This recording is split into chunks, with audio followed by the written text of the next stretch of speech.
কয়েকটা হাদিসকে একত্রিত করলে 6টি ফজিলত হয়। 1 নম্বর ফজিলত হলো নবীজি হাদিসের মধ্যে বলেছেন, মা আমিলা ইবনু আদম মিন আমালিন ইয়াওমান নাহরি আহাব্বু ইলাল্লাহি মিন ইরাকিদ দাম।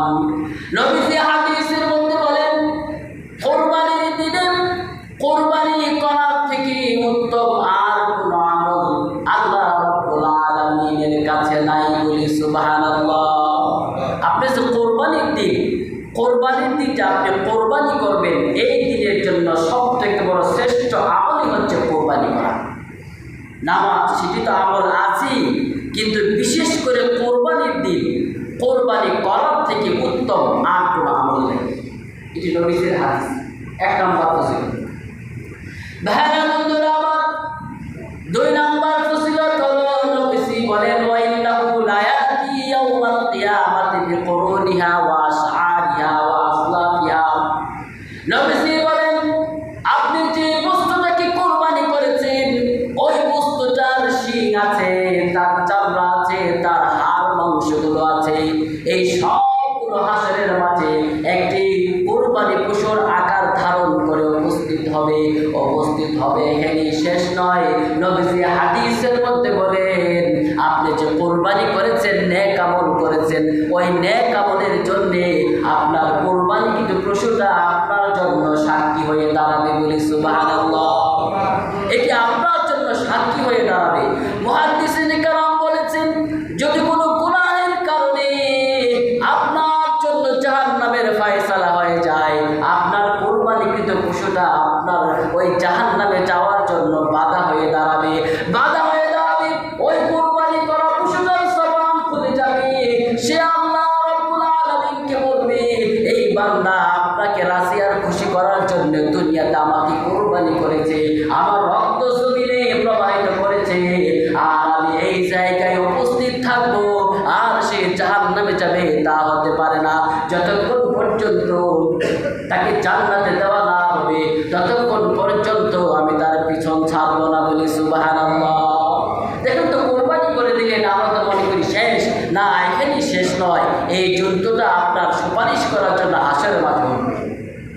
3 নম্বর ফজিলত হলো, ওয়া ইন্নাদ দামা লা ইয়াকাউ মিনাল্লাহি বিমাকানিন ক্বাবলা আন ইয়াকা বিল আরদি। নবীজি হাদিসের মধ্যে বলেন, আপনি যে পশুটাকে কোরবানি করেছেন, ওই কোরবানি করা পশুটা আপনি তো কোরবানি করে দিলেন, তার রক্ত জমিনের মধ্যে পড়বে। নবীজি হাদিসের মধ্যে বলেন, তার রক্তটা জমিনে পড়ার আগে আল্লাহ রাব্বুল আলামিনের কাছে নেক আমলের একটা স্থান জমা হয়ে যায়। বলি সুবহানাল্লাহ। বিমাকানিন, আল্লাহ রাব্বুল আলামিনের কাছে একটি মর্যাদার আসন হয়ে নেক আমলটি পৌঁছে যায়। ভাইরা বন্ধুরা আমার, 4 নম্বর ফজিলত হলো নবীজি সাল্লাল্লাহু আলাইহি ওয়াসাল্লামের হাদিস যায়েদ ইবনে আরকাম থেকে বর্ণিত। সাহাবায়ে কেরাম নবীজিকে প্রশ্ন করলেন, ইয়া রাসূলুল্লাহ, মা হাযিহিল নাযাহিয়ু, আমরা যে কোরবানি করবেন, কোরবানিটা কি? নবীজি বললেন, সুন্নাতু আবিকুম ইব্রাহিম, এই কোরবানি এটি হচ্ছে ইব্রাহিম নবীর সুন্নাত। বলি সুবহানাল্লাহ। এটি হচ্ছে ইব্রাহিম নবীর সুন্নাত। ইব্রাহিম নবী তার সন্তানকে জবাই করতে চেয়েছিলেন, সন্তান তো জবাই হয় নাই, আল্লাহ রাব্বুল আলামিন দুম্বা দিয়েছেন জবাইয়ের জন্য। সেই সুন্নতকে ধরার জন্য উম্মতে মুহাম্মাদী সকলেই কোরবানি করে।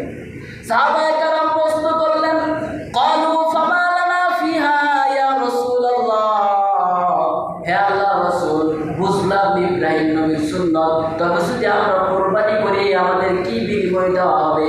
নবীজি বলেন, বিকুল্লি শাআরাতিন হাসানাতুন, যে পশুটাকে আপনি কোরবানি করেছেন, ওই পশুটার মধ্যে যতগুলো চুল আছে, এই চুল পরিমাণ নেক আমল আপনার আমল নামায় দেওয়া হবে।